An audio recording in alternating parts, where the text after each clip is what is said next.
8th formula,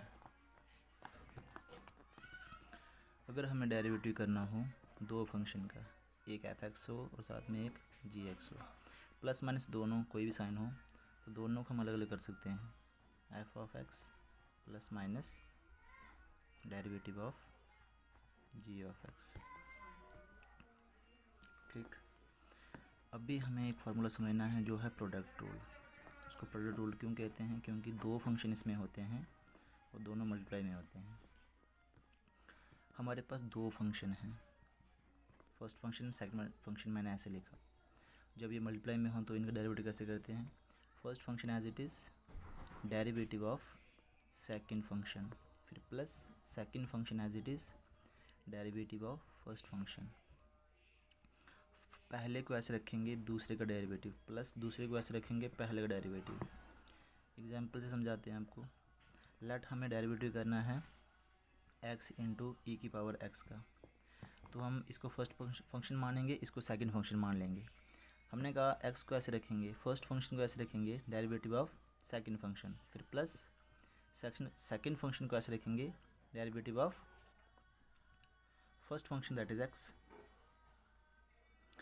x get cancel out, sorry dx upon dx get cancel out by 1। So x E raise to power X derivative मैंने बताया था आपको, E raise to power x ही होता है और x का 1 होता है, लिखने की ज़रूरत नहीं है। प्लस ई की पावर x आएगा, ई की पावर x कॉमन आएगा, x प्लस 1। इस तरीके से आप प्रोडक्ट रूल निकाल सकते हैं। तो उम्मीद करते हैं आपको समझ आया ये product rule. First function as it is derivative of second function, plus second function as it is derivative of first function. अब क्वेश्चन रूल भी समझ लीजिए। क्वेश्चन रूल में कैसे करेंगे डेरिवेटिव ऑफ, तो स्टूडेंट्स क्वेश्चन रूल में आपके पास जो डेरिवेटिव करने के लिए आएगा ना, वो आएगा ये न्यूमरेटर अपॉन डिनोमिनेटर की फॉर्म है। तो आपको मैं n अपॉन डी से समझाता हूँ, ठीक है। इस फॉर्म में जब आपके पास फंक्शन होगा तो आप किस तरीके से उनकी डेरिवेटिव करोगे। देखो, आप डिनोमिनेटर को रखोगे ऐसे, फिर आप क्या करोगे, न्यूमिनेटर डेरिवेटिव करोगे, फिर यहाँ पे माइनस आएगा, ठीक है। और न्यूमिनेटर को आप ऐसे रखोगे, डिनोमिनेटर का क्या करोगे, डेरिवेटिव करोगे, अपॉन में जो डिनोमिनेटर होगा उसका क्या कर दोगे, आप स्क्वायर कर दोगे। इसकी भी आपको एग्जांपल समझा देता हूँ मैं ताकि आपको समझ आ जाए अच्छे से। D upon d x of e की पावर एक्स अपॉन एक्स, इसका कर लेते हैं हम, ठीक।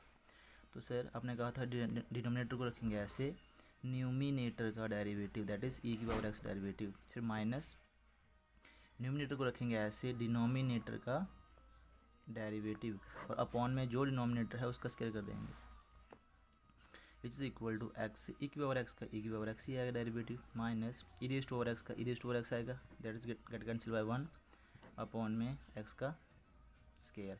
इस तरीके से क्या कर दिया आपने, क्वेश्चन रूल के अकॉर्डिंग भी आंसर निकाल दिया। तो उम्मीद करते हैं अभी जो फार्मूले मैंने सारे के सारे आपको बताए वो आपको समझ आ गए होंगे। और अपने कुछ और फंक्शन लर्न करने हैं,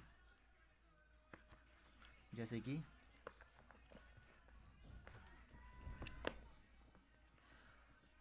ट्रिग्नोमेट्री के जो ट्रिग्नोमेट्री फंक्शंस हैं,